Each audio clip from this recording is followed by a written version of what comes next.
전능하신 하나님 감사드립니다. 우리에게 약속하신 성령이 예수 그리스도로 말미암아 오게 하사 아버지 하나님 우리의 삶의 모든 것들을 성령께서 주관하시고 인도하시고 역사하여 주시옵소서. 날마다 성삼위 하나님의 영으로 우리를 충만하게 하사 주의 뜻대로 주의 계획대로 하나님의 언약이 우리의 걸음을 통해 성취되게 하시고 하나님의 뜻이 이루어질 수 있도록 주님 인도하여 주옵소서. 우리에게 혹시 연약한 부분이 있다면 강하게 하시고 부족하게 부분이 있다면 성령의 충만함으로 채우사 하나님의 나라와 복음을 위해 세계 복음을 위해 부족함 없이 힘있게 달려갈 수 있도록 주님 인도하여 주옵소서. 감사드리며 주 예수 그리스도의 이름으로 기도합니다. 아멘. 우리 하나님 말씀 보도록 하겠습니다. 사도행전 1장 1절부터 8절까지의 말씀입니다. 사도행전 1장 1절부터 8절까지의 말씀입니다.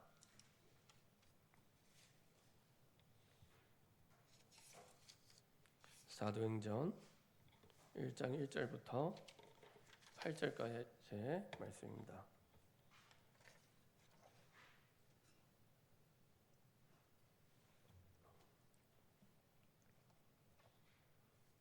사도행전 1장 1절부터 8절까지 같이 한 목소리로 합독하겠습니다. 데오빌로여, 내가 먼저 쓴 글에는 무릇 예수께서 행하시며 가르치시기를 시작하신부터 그가 택하신 사도들에게 성령으로 명하시고 승천하신 날까지의 일을 기록하였노라. 그가 고난 받으신 후에 또한 그들에게 확실한 많은 증거로 친히 살아계심을 나타내사 40일 동안 그들에게 보이시며 하나님 나라의 일을 말씀하시니라. 사도와 함께 모이사 그들에게 분부하여 이르시되 예루살렘을 떠나지 말고 내게서 들은 바 아버지께서 약속하신 것을 기다리라. 요한은 물로 세례를 베풀었으나 너희는 몇 날이 못되어 성령으로 세례를 받으리라 하셨느니라. 그들이 모였을 때 예수께 여쭈어 이르되 주께서 이스라엘 나라를 회복하심이 이때니까 하니 이르시되 때와 시기는 아버지께서 자기의 권한에 두셨으니 너희가 알 바 아니요 오직 성령이 너희에게 마시면 너희가 권능을 받고 예루살렘과 온 유대와 사마리아와 땅 끝까지 이르러 내 증인이 되리라 하시니라. 아멘. 우리 좌우에 계신 분과 인사하겠습니다. 예수님은 그리스도이십니다. 우리 한 번 더 인사하도록 하겠습니다. 우리 지난주 말씀 제목을 가지고 인사하겠습니다. 성령의 인도하심을 따라가는 길입니다. 네, 우리 인생의 여정은 성령의 인도하심을 따라가는 길입니다.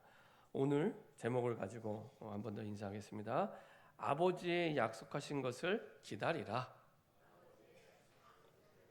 예, 아버지의 약속하신 것을 기다리라. 오늘 사도행전의 말씀을 우리가 보게 됩니다. 사도행전은 잘 아시는 것처럼 의사 누가가 기록한 내용입니다. 의사 누가가 기록을 했는데 의사 누가가 기록한 그 성경 속에 두 개가 있습니다. 누가복음과 사도행전입니다. 원래는 한 권의 책인데 이렇게 나눠지게 됐죠. 신약의 27권 가운데 두 권의 책이지만 분량으로 따지면 25%입니다. 그러니까 굉장히 많이 썼죠. 분량으로 따지면 25%입니다. 그런 의사 누가가 굉장히 그 의사답게 실제적으로 또 세밀하게 기록을 남겼습니다. 누구를 위해 쓴 글이냐면 데오빌로에게 쓴 글입니다. 데오빌로. 그래서 누가복음 1장 1절부터 4절에도 이렇게 시작을 합니다. 우리 중에 이루어진 사실에 대하여 처음부터 목격자와 말씀에 일꾼된 자들이 전하여 준 그대로 내력을 저술하려고 붓을 든 사람이 많은지라. 그 모든 일은 근원부터 자세히 미루어 살핀 나도 데오빌로 각하에게 차례대로 써보내는 것이 좋은 줄 알았노니 이는 각하가 알고 있는 바를 더 확실하게 하려 함이라. 왜 이걸 썼는지를 누구에게 썼는지를 확실하게 말죠. 데오빌로에게 썼는데 아시는 것처럼 데오빌로는 그 라틴어로 데우스 그다음에 필로스라는 두 개의 단어가 합쳐진 이름입니다. 데우스는 하나님, 필로스는 사랑. 그러니까 하나님을 사랑하는 자. 그래서 데오빌로 하면은 하나님을 사랑하는 자라는 뜻입니다. 그 하나님을 사랑하는 자라는 이름을 가진 데오빌로에게 이제 누가가 편지를 씁니다. 특별히 우리가 이 눈여겨볼 것은 누가복음 1장 1절에 보면은 뭐 누가복음이나 사도행전은 옛날에는 한 권의 책이었으니까요. 이렇게 얘기합니다. 이루어진 사실에 대하여 이렇게 표현해. 이루어진 사실. 다시 말하면 그 누가복음과 사도행전을 쓴 누가가 이 누가복음과 사도행전을 쓸 때는 어떤 기준을 가지고 썼냐? 뭐 상상으로, 추측으로, 아니면 풍문을 들어서, 아니면 추론해서 쓴 게 아니라 사실을 썼다는 겁니다. 사실, 팩트를 썼다는 겁니다. 이루어진 사실에 관해서. 뭐 예를 들면은 누가복음 24장 10절에 보면은 그 예수님의 부활을 목격한 사람들이 나옵니다. 예수님의 부활을 목격한 이에 빌라도가 그들이 구하는 이 여자들은 막달라 마리아와 요한나와 야고보의 모친 마리아라 또 그들과 함께 한 다른 여자들도 이것을 사도들에게 알리니라. 예수님의 부활을 목격한 사람들 가운데 그 여자들이 있는데 막달라 마리아, 요한나, 야고보의 모친 마리아 또 그들과 함께한 다른 여자들도 이것을 사도들에게 알리니라. 보통 좀 죄송한 얘기지만 이 구약 시대에는 여자들의 말을 증거로 채택하지 않는 문화입니다. 원래 숫자도 안 세고요. 그리고 증언을 할 때 여자들의 말을 증언으로 채택하지 않는 그런 시대 분위기, 문화 속입니다. 그런 문화인데 누가가 썼어요. 여자들 이름을 썼습니다. 왜냐? 봤기 때문에. 그러니까 이게 복잡하게 쓴 게 아니라 진짜 예수님의 부활을 봤기 때문에 이루어진 사실에 대해서 쓴 겁니다. 그리고 우리가 사도행전 우리가 8절까지 봤지만 9절부터 11절에 보면은 예수님이 부활 이후에 40일을 계시고 나중에 승천하게 됩니다. 그 승천한 기록을 또 3개 구절, 9절, 10절, 11절 3개 구절만 씁니다. 그러니까 보통 사람 같으면 3개 구절이 아니라 3페이지 이상 쓰겠죠. 어마어마한 사실이잖아요. 예수님이 돌아가시지 않고 부활체의 모습으로 올라가시는 건데요. 그걸 갖다가 뭐 장황하게 한참 쓸 텐데 그거에 대해서도 장황하게 쓰지 않습니다. 아주 팩트 중심으로 실제적으로 사실만 이렇게 기록을 하죠. 그리고 또 한 가지는 누가복음과 사도행전은 한 사람을 위해 쓴 글입니다. 아까 말씀드린 대로 데오빌로 그 사람을 위해서 쓴 글입니다. 근데 이 한 사람으로 쓴 글이 한 영혼을 위해 쓴 글이 사실은 모든 사람을 구원을 위한 성경이 됩니다. 굉장히 의미가 있죠. 우리가 한 영혼을 두고 한 사람을 두고 우리가 정말로 마음 담고 이 사람을 살리게 인도받을 때 그 한 사람을 살리는 그 내용과 여정과 과정이 모든 사람을 살리는 여정이 됩니다. 그래서 한 사람, 한 영혼, 내가 진짜 한 영혼을 살려서 나중에 그 본론에서 말씀드리겠지만은 살려서 제자로 세울 수 있다면 그 사람은 2번째, 3번째, 4번째도 그렇게 할 수 있습니다. 근데 그게 작은 부분인데 세계를 살리는 응답과 연결이 됩니다. 누가는 한 사람, 데오빌로라는 그 한 사람, 하나님을 사랑하는 자라는 힘을 가진 그 한 사람을 두고 편지를 썼는데 사실에 입각해서 실제 내가 본 거, 예수님의 부활을 본 거, 그리고 본 사람의 기록 썼는데 이것이 인류를 살리는, 전 세계를 살리는 기록으로 남게 됩니다. 그래서 우리가 한 영혼을 두고 살리기 위해 하는 작은 부분이 사실은 세계복음화의 중요한 여정이 됩니다. 자, 이런 과정 속에 하나님께서 이 누가복음을 기록을 하게 했습니다. 특별히 우리가 사도행전 13장을 봤지만 이제 사도행전 1장에서 시작되는 모든 여정도 한 가지 기준이 있는데요. 성령의 인도하심을 따라가는 길이었습니다. 내 인생을 내가 살아가는 것처럼 보이지만 사도행전은 분명히 성령의 인도하심을 따라가는 길입니다. 내가 보이는 대로, 내가 들리는 대로, 내가 생각하는 대로, 내가 경험한 대로 판단하고 결정하는 것이 아니라 성령의 인도하심을 따라가는 길이었습니다. 그렇죠? 그때 우리가 보게 되는 게 있죠. 여호와 이레. 하나님이 준비하셨구나. 이거를 계속 보게 돼요. 하나님이 그 현장을 준비하셨고 그 직장을 준비하셨고 우리의 가정을 준비하셨고 그리고 우리의 모든 일들을 하나님이 준비하시고 이끄시고 인도하시는구나. 이걸 보게 됩니다. 그래서 바나바와 사울을 따로 세우는 게 굉장히 어렵고 힘든 일이었지만 예배와 그리고 기도를 통해서 하나님의 뜻을 붙잡고 그리고 안수하여 보내게 되죠. 그때 하나님의 뜻이 그 여정 속에 이루어지게 됩니다.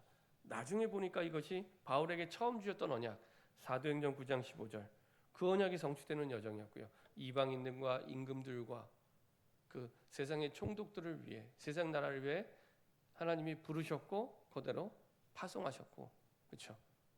현실적으로는 안디옥 교회의 핵심 핵심 사역자였기 때문에 보내기가 힘들었지만 하나님의 뜻은 처음부터 사도행전 9장 15절에 있었기 때문에 그 말씀대로 보냄을 받게 되죠.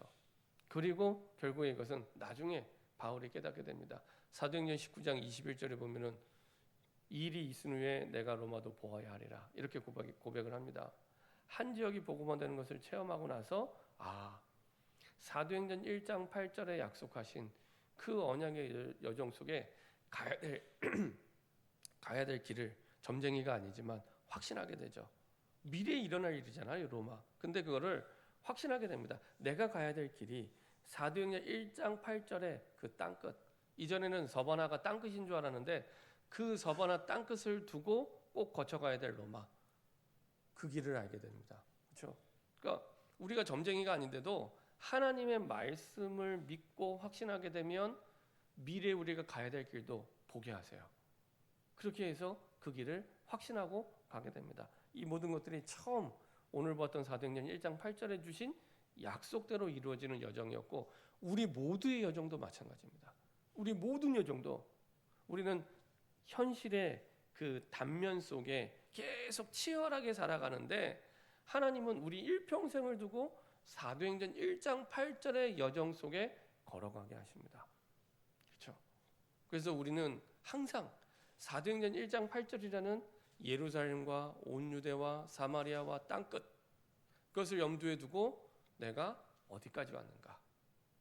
내가 어느 방향으로 가고 있는가? 이거를 늘 점검하고 확인해야 됩니다. 그렇죠? 특히 어려움이 왔을 때, 문제가 왔을 때 그 어려움, 문제에 집착하고 집중하게 되는데요. 그 이전에 진짜 그거를 해결하기를 원한다면 그것을 뛰어넘고 하나님의 뜻을 붙잡는 더 큰 응답을 누리기 원한다면 반드시 확인해야 될 부분이 사도행전 1장 8절입니다. 나는 내 인생이 어디까지 왔고 그리고 어떻게 가고 있는가. 사도행전 1장 8절 속에 하나님의 그래서 주신 그 여정을 절대 여정이라고 얘기합니다. 사람이 바꿀 수 없기 때문에. 그래서 하나님이 주신 그 여정을 따라 인도받고 있죠. 초대교회가 이 여정 속에 먼저 갖추어야 될 것 두 가지를 말씀합니다. 이거는 교회가 꼭 가지고 있어야 될 두 가지 사역, 두 가지 갖춰야 될 것과 마찬가지입니다. 특별히 오늘 사도행전 1장 3절에 보면은 이렇게 말씀하고 있습니다. 같이 3절 합독하도록 하겠습니다. 그가 고난 받으신 후에 또한 그들에게 확실한 많은 증거로 친히 살아계심을 나타내사 40일 동안 그들에게 보이시며 하나님 나라의 일을 말씀하시니라. 이제 감람산에서 지금 이루어지는 일들입니다. 이 사도행전. 이 사도행전의 시작은 예수님의 부활 이후에 시작이 됩니다. 그래서 예수님의 부활부터 이제 그 승천까지의 일을 기록한. 그래서 예수님의 부활에서 시작이 됩니다. 근데 요 만남의 장소가 감람산입니다. 감람산. 여기서 예수님이 부활하고 바로 가실 수도 있는데 왜 40일을 굳이 계셨을까? 여기에 이제 굉장한 중요한 메시지가 있습니다. 아니 그냥 부활하시고 죽으시고 부활하심으로 말미암아 충분히 그리스도의 조건을 갖추셨습니다. 십자가의 죽으심과 부활이 우리의 주와 그리스도가 될 두 가지 조건이거든요. 그걸 갖추셨는데도 사실은 40일을 더 계시다가 가세요. 이 40일 동안 이제 이 예수님께서 가장 중요한 마지막 강단의 내용을 말씀하십니다. 그 핵심이 3절입니다. 3절에 보면 그가 고난 받으신 후에 또한 그들에게 확실한 많은 증거로 친히 살아가림을 나타내셨는데 나타내신 이유가 있습니다. 뭐냐? 하나님 나라의 일, 하나님 나라의 일을 말씀하기 위해, 하나님 나라의 일, 하나님 나라의 일을 말씀하시기 위해 이때 부활하신 이후의 모습은 부활체입니다. 부활체. 우리가 가진 육신과도 또 달라요. 그래서 부활한 이후에는 막 이런 벽도 그냥 지나가시고, 우리 육신만 있으면 할 수가 없는 거잖아요. 부활체이기 때문에 벽 같은 데 뚫고 지나가고 제자들이 두려워 숨고, 그리고 실제로 육신을 가졌기 때문에 갈릴리 바닷가에 가서는 같이 식사하시고 식사 드시고, 그렇죠? 그런 부활체의 모습으로 40일을 계신 겁니다. 그때 마지막 강단에서 전달해 준 핵심 내용이 하나님 나라의 일입니다. 하나님 나라의 일. 그럼 그 하나님 나라의 일의 두 가지가 뭐냐? 이거를 세계복음화 이전에 먼저 제자들에게 갖추기를 원하시는데, 첫 번째가 성령을 받으라. 성령을 받으라. 두 번째는 제자 삼아라. 성령을 받고 제자 삼아라. 이 두 가지입니다. 하나님 나라 일이 뭐냐? 성령 받아라. 그래야 하나님 나라가 임하게 되고 제자 삼아라. 이 두 가지 일입니다. 이게 하나님 나라를 위한 일, 교회가 반드시 꼭 해야 될 일. 그렇죠? 우리가 세상에 나가기 전에 먼저 붙잡아야 될 언약 일입니다. 성령을 받으란 말씀은 어떤 말씀입니까? 성령을 받으란 말씀은 구약의 성령과 신약의 성령이 좀 다릅니다. 구약의 성령은 시편 51편 11절의 말씀처럼 왔다가 다시 떠날 수 있는 성령입니다. 우리 한번 볼까요? 시편 51편 11절입니다.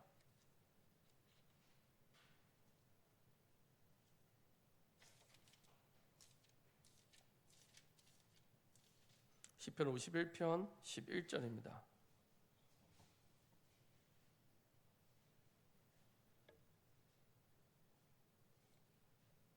성령은 신약에만 계신 분이 아니고요.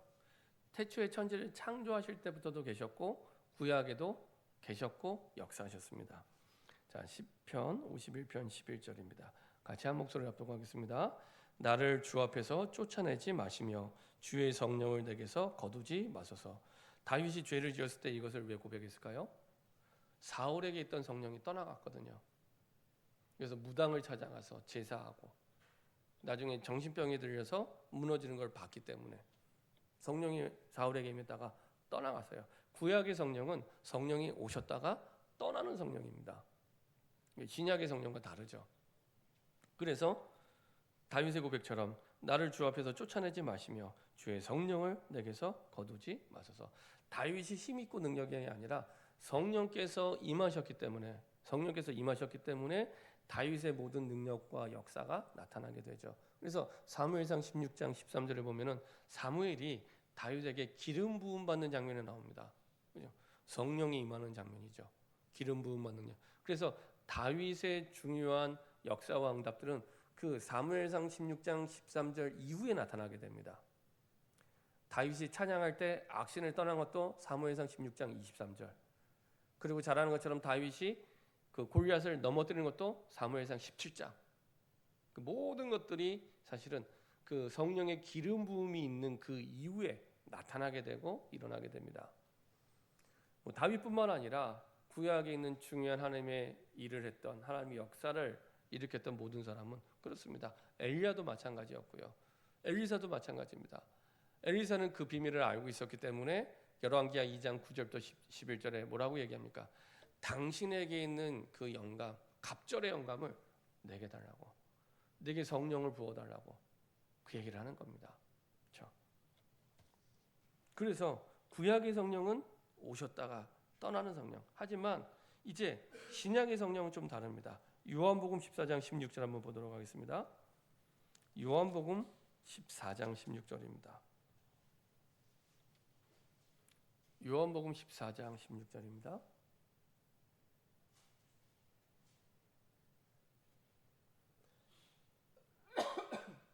같이 한 목소리 합독하겠습니다. 내가 아버지께 구하겠으니 그가 또 다른 보혜사를 너희에게 주사 영원토록 너희와 함께 있게 하리니. 언제까지요? 영원토록. 영원토록. 한 번 오신 성령은 영원히. 그래서 그 이때 이후의 시대를 보통 신학자는 성령 시대다 그리고 교회 시대다 이렇게 얘기를 합니다. 성령 시대다. 그래서 내가 아버지께 구하겠으니 그가 또 다른 보혜사. 보혜사는 성령의 특징, 역할들을 말해서 우리를 끝까지 완전하게 보호하시고 때를 따라 하나님의 시간표 따라 정확하게 가장 좋은 시간표에 은혜를 주시고 모든 것을 가르쳐 주시는 분. 그렇죠? 그분이 성령이에요. 그렇죠? 그래서 그 성령이 영원토록 너희와 함께 그리고 너희 속에 같이 하시겠다고. 그렇죠? 예수님이 약속해 주십니다. 신약의 성령은 영원토록 함께하는. 그래서 이 성령의 충만함을 받을 때 사실은 교회가 교회답게 되고 우리 개인이 사실은 올바르게 하나님의 일과 사역들을 하게 됩니다. 자, 이것을 두고 예수님이 부탁하신 말. 그럼 성령을 받으면 되는데 어떻게 받냐? 4절 5절입니다. 4절 5절.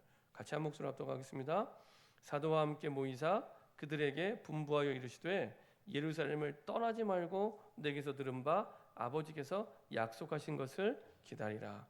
요한은 물로 세례를 베풀었으나 너희는 먼 날에 못되어 성령으로 세례를 받으리라 하셨느라. 자, 사도와 함께 모이사 그들에게 분부하여 이르시되 예루살렘을 떠나지 말고. 예루살렘은 혐오의 이 제자들에게 있어서는 혐오의 대상, 피하고 싶은 대상의 도시입니다. 왜냐? 제자들의 입장에서 생각해 보면은 예수님이 죽으셨다가 부활했잖아요. 뭐 엄청나게 놀랐겠죠. 믿어지지도 않았고 도마는 의심했는데 그걸 통해서 다시 증명해 보이시고 하나님 나라에 대해 말씀하시고 그래서 또 따라가는데 닭 쫓던 게 지붕 쳐다보는 것처럼 또 가버리셨어요. 40일 만에 허망하게 가버리셨어요. 눈앞에서 사라진 거예요. 다시 오겠다고 말씀하시고 언제 오실지 기간도 말씀 안 해주시고 가버리신 겁니다. 제자들의 고향은 대부분 어디라고요? 갈릴리, 예루살렘이 아닙니다. 예수님이 가버린 그 현장. 그리고 그 현장은 어떤 현장입니까? 예수님의 십자가에 피 흘리는 현장입니다. 이 예루살렘은. 그러니까 거기 있고 싶지 않겠죠. 피하고 싶었겠죠. 근데 그 자리에 있으래요. 예루살렘. 거기에서 하나님은 성령의 역사를 시작하십니다. 거기서 기다리는 겁니다. 뭘 기다려요? 아버지께서 약속하신 것을. 아버지께서 약속하신 것을 기다리라. 아버지가 약속하신 것이 무엇인가? 성령을 주시겠다고 하는 그 약속. 그 약속을 붙잡고 기다리라는 겁니다. 그렇죠? 이거는 뭐 대단한 능력 있는 사람이나 힘 있는 사람이 얻는 게 아니라 진짜 그렇구나. 성령님이 계시는구나. 그 존재를 믿고 그리고 그 성령의 충만함을 받아야겠구나. 그래야만 되는구나. 라는 사모하는 마음이 있으면 누구나 받을 수 있습니다. 누구나. 진짜 성령 하나님이 계시는구나. 말씀을 보니까 신약에만 계신 게 아니라 구약에도 계셨고 그리고 이분이 우리에게 임할 때 이때부터 진짜 하나님의 여정을 제대로 올바르게 응답을 누리고 갈 수 있겠구나. 우리가 늘 안 된다고 하는 틀, 그 다음에 생각, 이거 그때 뛰어넘을 수 있구나. 그 성령에 대한 성령 충만함에 대한 마음을 담을 때 누구나 받을 수 있는 그렇죠. 그래서 성령이 없이 시작하고 특히 하나님의 일을 하게 되면 어렵고요, 또 실패하게 되고요, 아무것도 할 수 없는 겁니다. 성령과 함께하는 일이 아닌데 어떻게 그게 제대로 되겠습니까? 일을 많이 한다고 번아웃 되는 게 아닙니다. 성령 없이 일을 하기 때문에 번아웃 되는 겁니다. 성령 없이 일을 하기 때문에 낙심하게 되고 무너지게 되고, 그렇죠?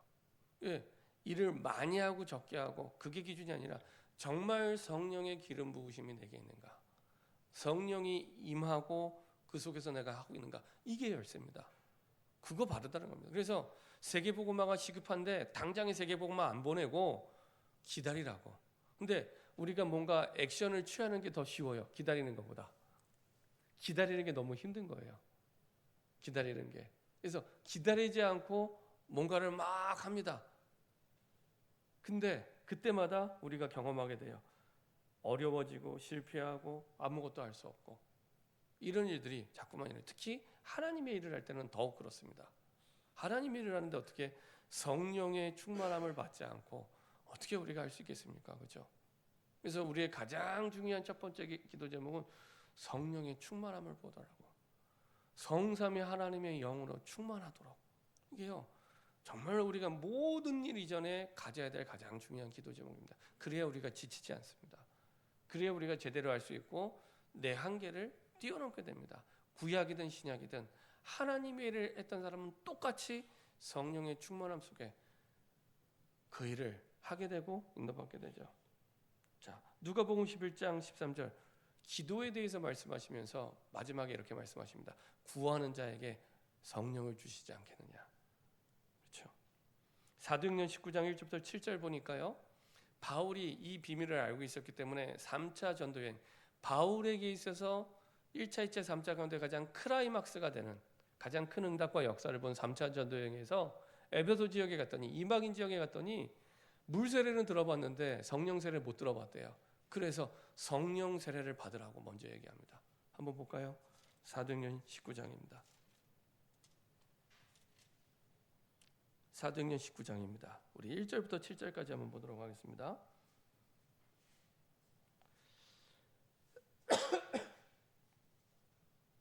사도행전 19장 1절부터 7절입니다. 같이 한 목소리로 합독 하겠습니다. 아볼로가 고린도에 있을 때 바울이 윗지방으로 다녀 에베소에 와서 어떤 제자들을 만나 이르되 너희가 믿을 때 성령을 받았느냐 이르되 아니라 우리는 성령의 계심도 듣지 못하였노라. 바울이 이르되 그러면 너희가 무슨 세례를 받았느냐 대답하되 요한의 세례니라. 바울이 이르되 요한이 회개의 세례를 베풀며 백성에게 말하되 내 뒤에 오시는 이를 믿으라 했으니 이는 곧 예수라 하거늘. 그들이 듣고 주 예수의 이름으로 세례를 받으니 바울이 그들에게 안수하며 성령이 그들에게 임하심으로 방언도 하고 예언도 하니 모두 12사람쯤 되니라. 에베소 지역에 갔는데 너희가 세례 받았냐 했더니 성령 세례 받았냐 했더니 우리는 성령의 계심도 듣지 못하였노라. 그럼 무슨 세례 받았냐? 요한의 세례, 물 세례, 회개 세례 받았다고. 내 뒤에 오시는 믿으라 하였으니 이는 곧 예수라 하거늘. 그들이 듣고 주 예수 이름으로 세례를 받으니 주 예수 이름으로 주 예수의 이름으로. 그때 바울이 그들에게 안수하며 성령이 그들에게 임하심으로 방언도 하고 예언도 하니. 사도행전 2장에 나타난 역사가 똑같이 에베소 지역에 일어나게 됩니다. 그 말은 우리에게도 똑같이 필요하다는 거죠. 똑같은 역사가 언제 일어나냐? 성령이 임하게 될 때, 성령의 충만함이 우리에게 정말로 임하게 될 때 이런 일들이 일어나게 됩니다. 그리고 나서 9절부터 8절부터 10절에 보면은 드디어 말씀 운동이 시작이 되고, 그리고 드디어 생명의 열매를 맺고 소아시아 전체가 복음화됩니다. 한 지역 전체가 복음화됩니다. 예, 하나님의 역사가 사도행전 1장 2절에 일어난 그 역사대로 다시 에베소 지역에, 바울은 거기에 참여한 사람도 아닌데 똑같이 일어나게 됩니다. 그렇죠? 이거는 바울이 한 게 아니라 성령 세례, 성령 임함으로 말미암아 가능하게 되죠. 자, 사도행전 10장 38절 한번 보도록 하겠습니다. 베드로가 성령 충만을 받고 쭉 사역하는 가운데 이렇게 고백을 합니다. 어떻게 그 대단한 사역들을 베드로가 하게 됐는지. 사도행전 10장 38절입니다. 같이 한 목소리로 합독하도록 하겠습니다. 하나님이 나사렛 예수에게 성령과 능력을 기름 붓듯 하셨으며 그가 두루 다니시며 선한 일을 행하시고 마귀에게 눌린 모든 사람을 고치셨으니 이는 하나님이 함께 하셨습니다. 하나님이 함께 하는 어떻게 해요? 성령으로 함께 하십니다. 예수님이 약속하신 대로 내가 가야 성령이 와서 너희와 함께 하신다고 약속을 주셨거든요. 그 약속대로 성령이 함께 하심으로 말미암아. 어떻게 베드로가 이 저기 시골 마을의 총구석의 어부가 어떻게 대단한 이 세계복음화 사역을 하게 됐냐? 하나님이 나사렛 예수에게 성령과 능력을 기름 붓듯 하셨음에 그가 눈에 선한 일을 행하시고 마귀의 모든 사람을 고치니 이는 하나님이 함께 하셨습니다. 나도 이렇게 성령 충만을 받았기 때문에 이 일을 할 수 있는, 예수님이 그렇게 받으셨고 우리의 모델로, 그리고 나도 그렇게 받았기 때문에 이 일을 사실은 하게 되는 거죠. 그래서 우리는 유대인의 땅과 예루살렘에서 그가 행하신 모든 일의 증인이라. 그를 그들이 나무에 달아 죽였으나. 이렇게 고백을 하고 있습니다. 우리가 하나님의 성령의 충만함을 받게 될 때, 성령의 충만함이 우리에게 임하게 될 때 사실은 우리가 할 수 없는 하나님의 일들을 하게 됩니다. 그때 하나님 우리에게 먼저 증인되게 하시죠. 하나님 나라의 일 두 번째, 제자를 삼으란 말은 증인이 되리라. 증인 되리란 말은 예수님의 사역의 관점에서 보면 제자 삼으라 합니다. 네가 제자 되고 제자 삼아라. 네가 증인 되고 또 다른 증인을 세울 수 있도록 제자 삼아라. 그래서 예수님의 사역의 관점에서 마태복음 28장 19절 이렇게 말씀하고 있습니다. 그러므로 너희는 가서 모든 민족을 제자로 삼아 아버지와 아들과 성령의 이름으로 세례를 베풀고, 이렇게 얘기합니다. 가서 성령을 베풀고 제자 삼아. 그렇죠? 이 얘기를 하는 겁니다. 이것을 위해 내가 증거를 줄게. 증인이 되리라. 그러니까 예수님의 그 사역적인 측면에서 증인이 되리라는 것은 이제 내가 제자가 되고, 그리고 또 다른 제자, 내가 구원받고 또 다른 사람을 구원하는 그 응답 속으로 들어가라. 이렇게 말씀하고 계십니다. 그래서 내가 구원받았다면 나의 구원으로 끝나는 게 아니라 땅 끝까지 그 구원이 전달되도록, 그것을 위해 제자 삼는, 어떻게 해요? 성령의 임하심으로 말미암아. 내가 성령의 임하심으로 말미암아 구원을 받고 제자로서의 사역을 하게 돼서 증인되었던 것처럼 또 다른 사람에게도 똑같이 그런 일들이 일어날 수 있도록 내가 하는 게 아니죠. 그렇죠? 이때 하나님의 능력이 임하게 되고요. 이것 때문에 하나님의 평안이 임하게 됩니다. 세상에 줄 수 없는 평안. 그렇죠?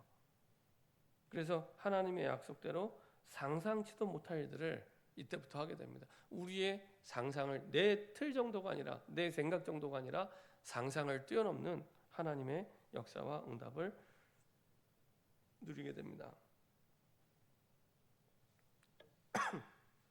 그래서 이것을 통해 하나님이 먼저 우리에게 깨닫게 하시죠. 갖추게 하시죠. 성령이 임함으로 말미암아 그리스도가 나의 오직이 되게 하십니다.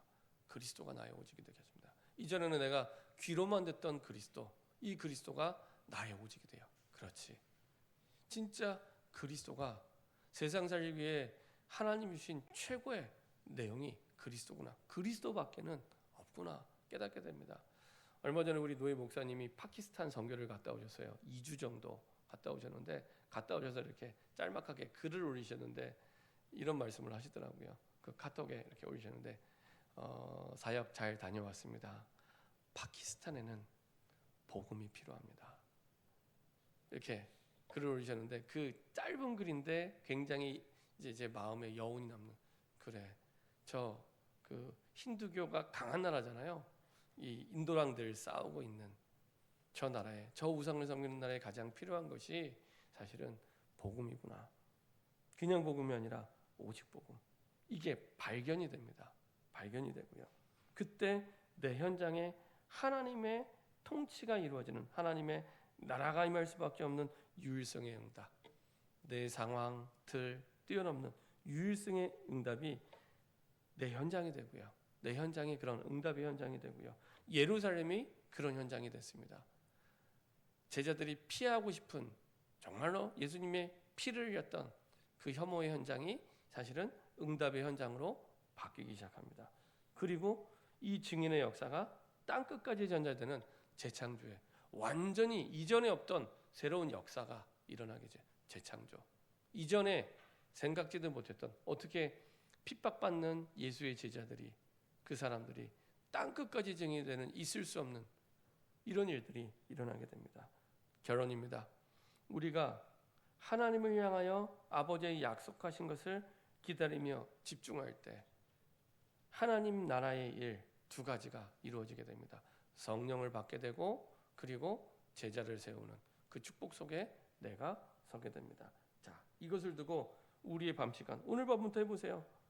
내가 내 모든 고민과 문제를 가지고 하나님의 말씀 앞으로, 그래서 하나님의 말씀 속에 내가 답을 찾고 내가 치유되고 내가 힘을 얻는 기쁜 기도의 묵상이 오늘 밤부터 시작될 수 있도록. 그러면 그 다음날 아침이 달라져요. 그 아침이 나를 살리는 시간이 됩니다. 고민으로 힘들게 어렵게 시작하는 아침이 아니라 나를 살리는 시간, 내 영을 살리고 내 몸을 살리고 내 뇌를 살리고, 그리고 이렇게 아침과 밤이 바뀌게 되면 낮 시간이 바뀌게 됩니다. 사람을 살리고요, 일과 내 업이 살아나게 되고요. 현장이 살아나게 됩니다. 특별히 이전에는 그냥 내가 살아가는 따로따로의 인생, 신앙과 삶이 따로따로의 인생이었는데 기도 속에서 움직이는 삶이 됩니다. 기도 속에서 움직이는 삶. 다르죠. 늘 믿음 따로 삶 따로, 복음 따로 삶 따로 이렇게 살아왔는데, 문제 따로 삶 따로 이렇게 살아왔는데, 그게 아니라 기도 속에서 살아가는 내 일. 다르죠. 그 속에서 하나님의 중요한 응답이 전문성으로 나타나게 되고요. 세계 복음화로 나타나게 됩니다. 이렇게 하나님 나라의 일을 하는, 이것이 우리의 가장 첫 번째 일이 되는 중요한 시작이 되기를 소원합니다. 기도하겠습니다. 합심해서 한번 기도하겠는데요. 하나님, 정말로 아버지의 약속하신 것을 매일매일 기다리며 주의 보좌 앞으로 내가 나가게 허락하여 주옵소서. 내 연약함이 치유되고 회복되고, 또 하나님이 하는 다른 방향에 갔다면 회개하고 다시 하나님을 향하여 가며 하나님 나라의 일을 이룰 수 있는 두 가지, 성령의 충만함을 부어주시고, 그리고 내가 제자가 되고 제자를 세울 수 있도록 축복하여 주옵소서. 이 하나님 나라의 일이 내 삶을 통해 이루어지게 하여 주시옵소서. 우리 시간에 합심해서 한번 기도하도록 하겠습니다. 전능하신 하나님 감사